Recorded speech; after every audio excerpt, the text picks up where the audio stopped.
Hi friends, welcome to Chennai food. வாழைப்பூவில் நிறைய மருத்துவ குணங்கள் இருக்குங்க. அதை நம்ம பலவிதமாக சமைக்கலாம். ஆனால் அதை வச்சு இந்த மழைக்கு சுட சுட நல்லா முறுமுறுப்பான ஸ்நாக்ஸ் செஞ்சு கொடுத்தா எல்லாருமே விரும்பி சாப்பிடுவாங்க. ரொம்ப டேஸ்டியான முறுமுறுப்பான வாழைப்பூ வடை ரொம்ப சுலபமாக எப்படி செய்கிறதுன்னு பார்க்க போகிறோம். வாங்க பார்க்கலாம்.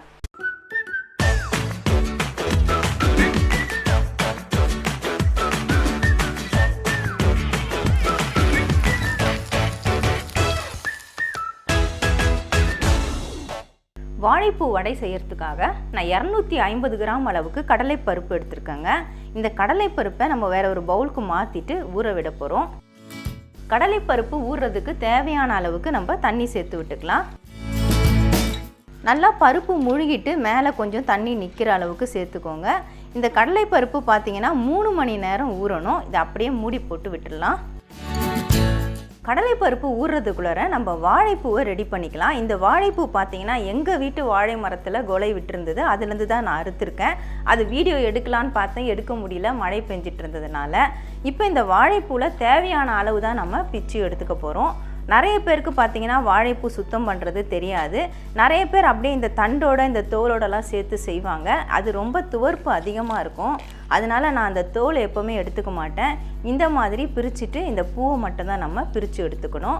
தேவையான அளவு மட்டும் நம்ம பிரிச்சுக்கலாம். 250 கிராம் பருப்புக்கு எவ்வளவு தேவையோ அந்த அளவுக்கு பூ தான் நம்ம சேர்த்துக்க போகிறோம். இந்த மாதிரி பிச்சு எடுத்ததுக்கப்புறமா இதை எப்படி சுத்தம் பண்ணணும் அப்படின்னு பார்த்தீங்கன்னா, இந்த மாதிரி வாழைப்பூவை எடுத்துக்கோங்க. இதில் நரம்பு இருக்கும்.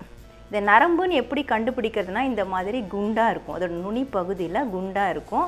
மற்றதெல்லாம் பார்த்தீங்கன்னா இந்த பூவோட அந்த இதழ்கள் மாதிரி இருக்கும், மகரந்தம் மாதிரி தான் இருக்கும். இது ஒன்று மட்டும்தான் நல்ல இந்த முனையில் குண்டாக தடிமனாக இருக்கும். இதை நரம்புன்னு சொல்லுவாங்க. இந்த நரம்பை நம்ம எடுக்கணும். கூடவே இது இலை மாதிரி ஒன்று இருக்குது பாருங்கள், இது தொப்புன்னு சொல்லுவோம் நாங்கள். இது ரெண்டுத்தையும் நம்ம பிச்சு எடுத்துடணும். பாருங்கள், இது மாதிரி ஒவ்வொரு வாழைப்பூலையும் இருக்கிறத நம்ம பிச்சு எடுத்துகிட்டு தான் சேர்க்கணும். இது வேகாது, கசக்கும். அதுக்காக இதை சேர்க்கக்கூடாது. இது மாதிரி எல்லா பூவுமே நம்ம சுத்தப்படுத்திக்க போகிறோம்.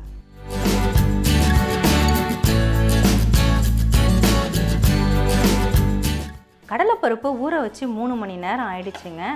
பாருங்கள், நல்லா ஊறிருக்கு. உங்களுக்கு பார்க்கும்போதே தெரியும். நம்ம ஊற வைக்கும்போது பருப்பு எவ்வளோ குறைவாக இருந்தது, இப்போ நல்லா உபரியாக வந்திருக்குது. இந்த பருப்பை இப்படி எடுத்துகிட்டு நம்ம விரலில் இப்படி நெசுக்குனால நல்லா நெசுங்கி உடையுது பாருங்கள். இந்த அளவுக்கு நல்லா சாஃப்டாக ஊறினா போதும். இதை நம்ம ஸ்ட்ரெயினர் வச்சு வடிகட்டி எடுத்துக்கணும். நமக்கு சுத்தமாக தண்ணி இருக்கக்கூடாது பருப்பில். அதனால் இந்த மாதிரி அள்ளி போட்டு வடிகட்டிக்கோங்க. இல்லை சிங்கில் வச்சுட்டு கூட இதை வச்சுட்டு அப்படியே சாய்ச்சி ஊற்றினோம்னா அதில் இருக்கிற தண்ணி எல்லாமே வடிஞ்சிரும். நான் உங்களுக்கு வடிச்சிட்டு காட்டுறேன். கடலைப்பருப்பை இந்த மாதிரி ஸ்ட்ரெயினர் வச்சு சுத்தமாக தண்ணி இல்லாமல் வடித்து எடுத்துக்கோங்க. இந்த கடலைப்பருப்பை நம்ம மிக்ஸி ஜாருக்கு மாற்றிட்டு அரைக்க போகிறோம். அதுக்கு முன்னாடி ஒரு கைப்பிடி அளவுக்கு கடலைப்பருப்பு நான் தனியாக எடுத்து வச்சுருக்கேன். ஸ்பூனில் சொன்னோன்னா ஒரு 2-3 டேபிள் ஸ்பூன் அளவுக்கு இருக்கும். நீங்கள் எடுக்கிற பருப்பை பொறுத்து நீங்கள் எடுத்து வச்சுக்கலாம். இதை நம்ம அப்புறமா கலந்துக்க போகிறோம். இது அப்படியே தனியாக இருக்கட்டும். இதை நம்ம மிக்ஸி ஜாருக்கு மாற்றிக்கலாம்.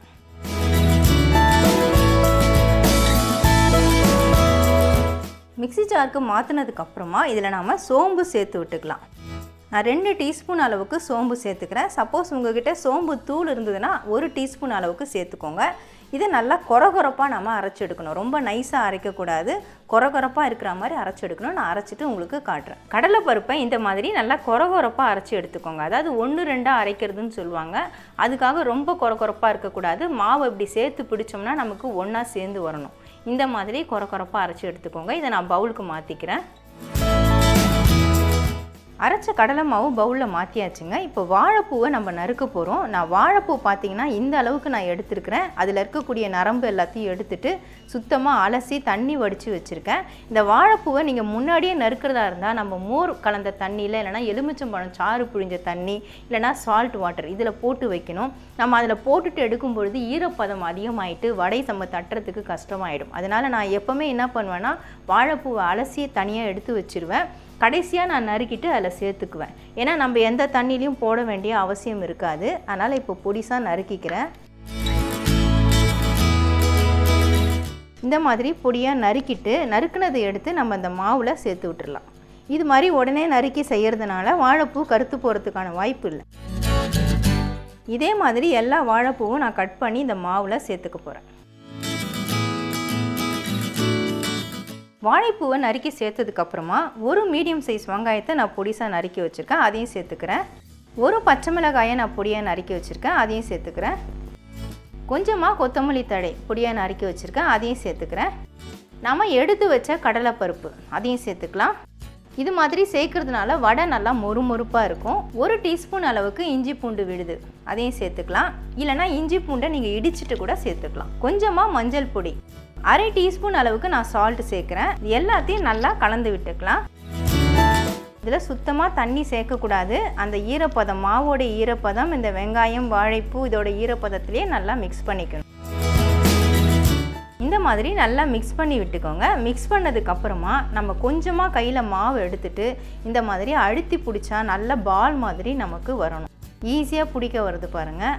இந்த மாதிரி தான் நம்ம பிடிச்சிட்டு இதை வடை மாதிரி அப்படியே அழுத்தி ஒரு ப்ரெஸ்ஸிங் கொடுத்துட்டு நம்ம இதை எண்ணெயில் போட்டு பொரிச்சு எடுக்க போகிறோம். வாழைப்பூ வடை பொரிக்கிறதுக்காக நான் ஸ்டவ்வில் கடாய் வச்சு பொரிக்கிறதுக்கு தேவையான அளவு எண்ணெய் ஊற்றி வச்சுருக்கேங்க. எண்ணெயை மீடியம் ஃப்ளேமில் வச்சு மிதமான சூட்டில் சூடுபடுத்திக்கோங்க. நம்ம ஹை ஃப்ளேமில் வச்சு நம்ம சூடுபடுத்தணும்னா மேலெல்லாம் கருகி போன மாதிரி ஆகிடும், உள்ளே வேகாமல் போயிடும். இப்போ ஒவ்வொரு வடையாக தட்டி நம்ம எண்ணெயில் போட்டுக்கலாம்.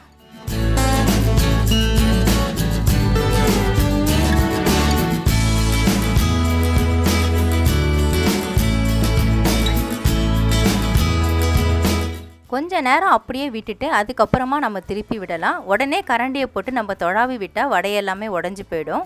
வடை எல்லாத்தையுமே நான் திருப்பி விட்டுட்டேங்க. வடை நல்லாவே வெந்திருக்கு பாருங்கள். ஆனால் இன்னும் கோல்டன் கலர் வரல. நான் மீடியம் ஃப்ளேமில் வச்சு தான் பொரிச்சிட்ருக்கிறேன். நம்ம ஹை ஃப்ளேமில் வச்சா உடனே கலர் வெந்துடும், ஆனால் வடை சரியாக வேகாமல் போயிடும். அதனால் நான் மீடியம் ஃப்ளேமில் வச்சு பொறுமையாக பொரிச்சிட்ருக்கிறேன். கோல்டன் கலர் வந்த உடனே நம்ம வடை எல்லாத்தையுமே எடுத்துடலாம்.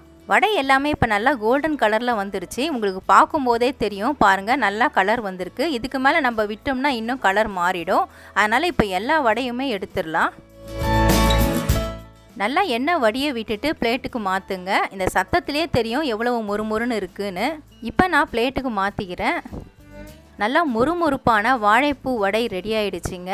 நம்ம வாழைப்பூவை பொரியலாக கூட்டாக செஞ்சு கொடுத்தா வீட்டில் இருக்கிற குட்டீஸ்லாம் சாப்பிட மாட்டாங்க. இந்த வாழைப்பூவில் நிறைய மருத்துவ குணம் இருக்குது. அவங்களுக்கு பிடிச்ச மாதிரி நம்ம ஸ்நாக்ஸ் செஞ்சு கொடுத்தா மாதிரியும் இருக்கும், அவங்கள வாழைப்பூ சாப்பிட வச்சா மாதிரியும் இருக்கும். நீங்களும் இதே மாதிரி நல்லா முறுமுறுப்பான டேஸ்டான வாழைப்பூ வடையை கண்டிப்பாக ட்ரை பண்ணி பாருங்கள்.